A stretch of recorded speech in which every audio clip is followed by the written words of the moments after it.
Selamat sore guys, hari ini saya akan mencoba men-tuning telempong ataupun men-setel telempong. Saya akan mencoba mencari nada yang lebih tinggi. Ini nadanya nada E. Nah, di sini ada semua telempong yang baru masak, baru siap untuk diekspor.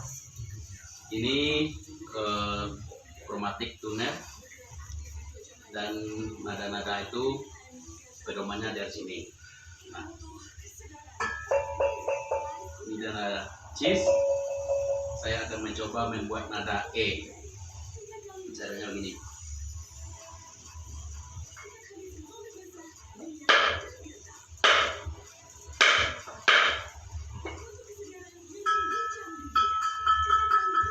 Sedikit lagi.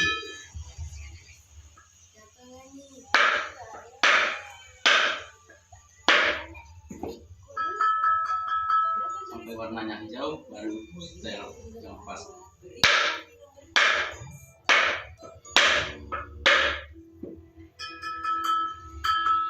Masih sedikit lagi.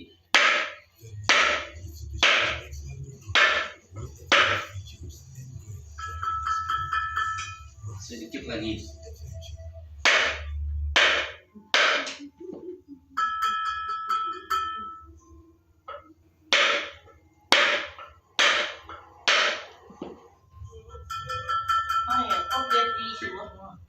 Iya, makasih Pak. Dewa.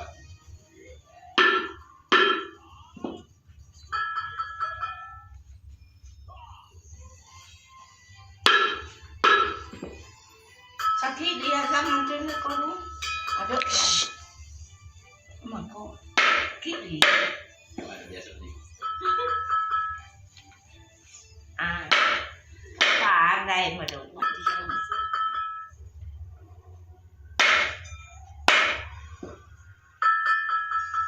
Nah, ini sudah warna hijau, berarti nadanya sudah pas. Oke guys, sampai ketemu lagi di episode berikutnya. Oke, terima kasih.